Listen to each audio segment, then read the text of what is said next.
Corey Walsh, San Pedro High School, class of 2008, and this is my 5th year as a head coach. Jaxon Brown, receiver DB, class of 27. David Medina, O-line, D-line, class of 27. Joaquin Fernandez, tight end, D-line, class of 2027.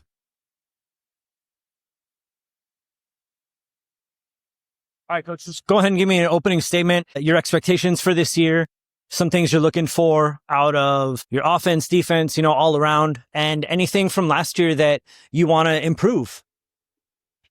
Yeah, we're excited to open up this week. We got King Drew on Friday. Feel like we got a really good group right now, a player-led team. Guys really enjoy being around each other. Some things that we're looking for this year is to just go out and attack. That's kind of the theme of the year is attack the weight room, attack the books, attack the other teams. As an offense, get out there and try and play fast and attack. As a defense, play with your hair on fire and get after the opponent and attack. It's really what we're looking for this year. And then, Coach, you look at last year, right? That lone blemish was to the eventual, league champion. What are some things that maybe stuck with you throughout this off season that maybe gave you guys a little bit, extra motivation to try to change things this year?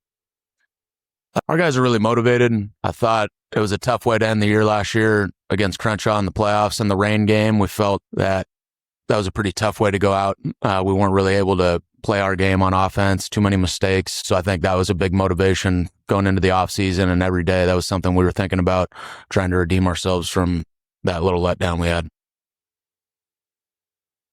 Jaxon, this offense is under the direction of a mad scientist, John Aponte. Seth Solorio comes back. You get to work with him again for another year, but talk about the chemistry that you have with a quarterback like Seth, where you guys have been working, and how long you've known somebody like Seth. Yeah.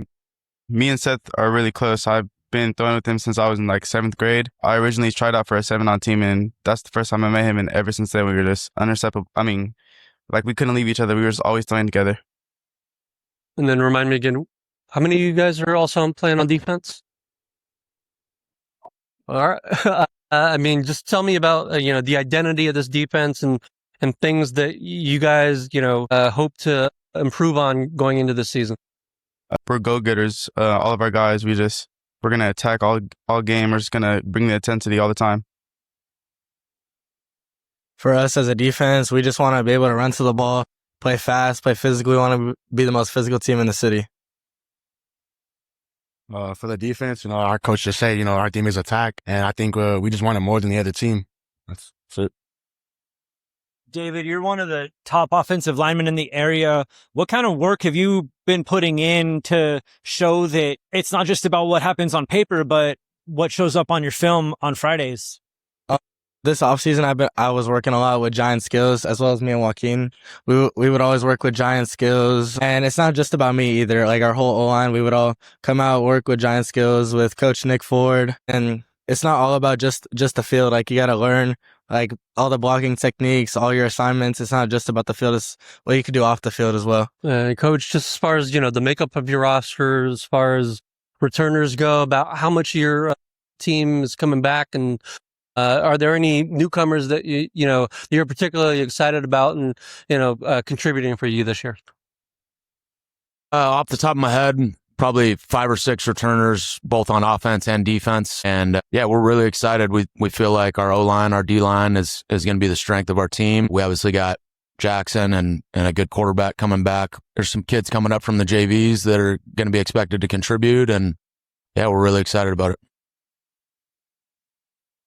Go a little bit more in depth about the evolving quarterback of Seth Solorio. Last year, he kind of burst on the scene with some really big games. But what have you seen from him since you handed him the reins to this offense and said, you're San Pedro starting quarterback? He actually came over during his freshman year before his sophomore season. He ended up getting some time that year, splitting with Marcus Geronimo a little bit. He played in the championship. He threw actually a couple touchdowns in the championship a couple years ago. And he's just continued to get better. He's a gunslinger, man. He's got that really quick release, kind of a natural release. Kind of looks like a baseball player, almost like a shortstop back there, and makes really good decisions. He's not a top-end speed burner, but he can move in the pocket as well. He's able to evade and make the off-platform throws, and we're just really excited about him.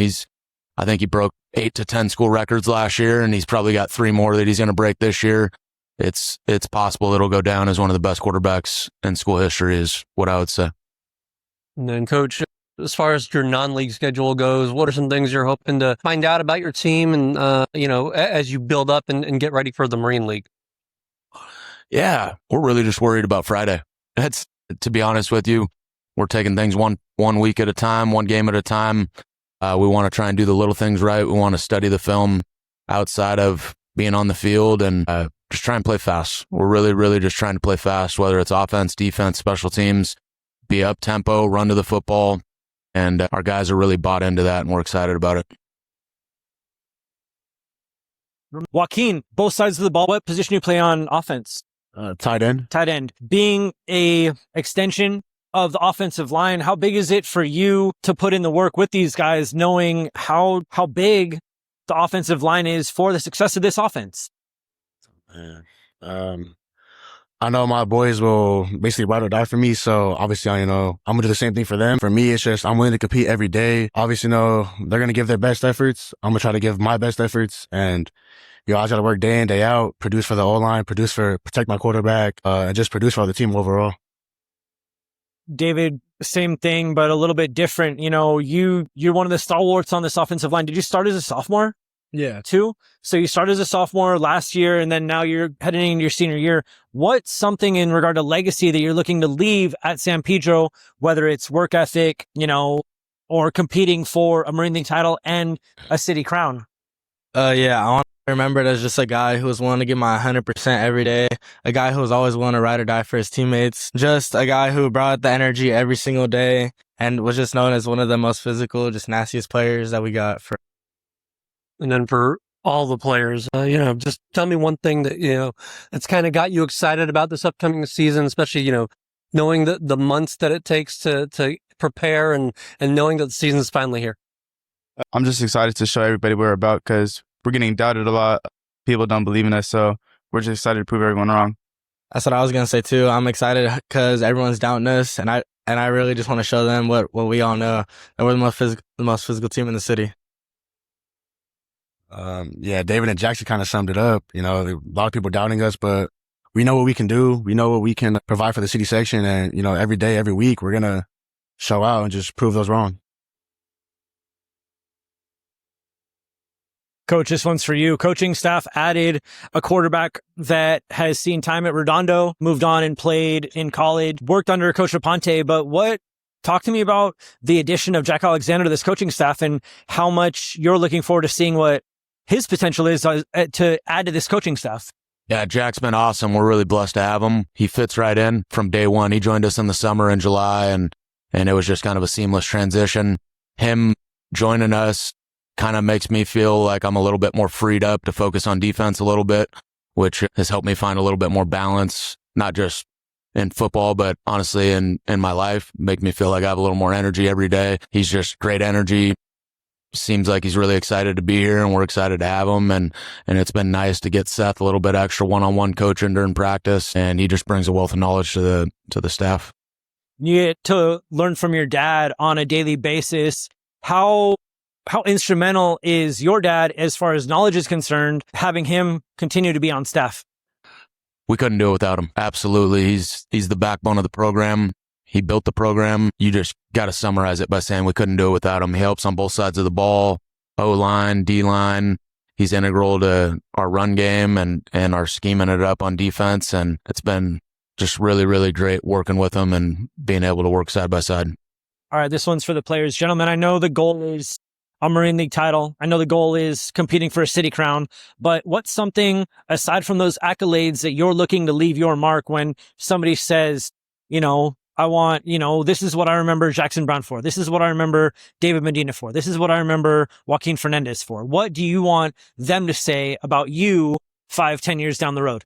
I just want them to say, every single time I step on the field, damn, what are we going to do? What do we have to do to stop him? Because I know I'm going to be that problem. No one's going to be able to stop me because that's the mentality I'm coming with. I already got into this a little, but I just want to be able to know that my presence was felt, that I was just a dog who was just always being nasty. I want to be able to inflict fear into the people that we play. For me, I think it would be just my work ethic on how hard I was willing to work, every day, just trying to give my best. You know, I already kind of touched on that. Just, you know, I'm trying to fight for my boys, fight for that title, and just work hard every day. That's reach my goals, ultimate goals. Coach, I know we already talked about this many times, but we're going favorite football player, favorite football movie. Favorite football. For me, my favorite football player is probably Max Crosby. I like his work ethic. I like the way he inflicts like the mentality into the quarterbacks. And obviously, you know, I try to kind of like a role model. I kind of idolize him a little bit, trying to play like him a little bit. And my favorite movie, there's a lot of good options, but for me, I think it's Friday Night Lights. That movie just classic. You can't go wrong with it. For me, my favorite football player is definitely Willie Lampkin. I try to, you know, just put my game after his, the way he plays with leverage and nastiness. Even though he's a little smaller, that's just someone who I really want to play my game by. And then my favorite football movie is definitely with Brandon Burles. Just best movies ever. My favorite football player is probably Julian Edelman. He's a really hardworking player, and every time he'll show up, he'll just give his all every single day. So that's probably why. And then my favorite movie is probably Waterboy. Can't go wrong with that one. Favorite player, Ray Lewis, and then Rudy. That's one for you, Coach. I know this isn't something that we talk about, but how fun is it when you turn on a baseball game to see your brother as an umpire, you know, calling balls and strikes, you know, doing his thing on a baseball field? Yeah, absolutely. To be honest, I don't even have TV, but I will catch a few clips of him at my parents' house or something like that. And it's just awesome to see him living out his dream. He just became full-time this year, so I know that was a dream come true for him. He was a call-up for the last couple of years and then had been in the minors for maybe 10 years. So it's been a long journey for him. He's persevered, and it's just inspiring to see someone put so much into something and then be able to get the call and get the everything that they ever wanted.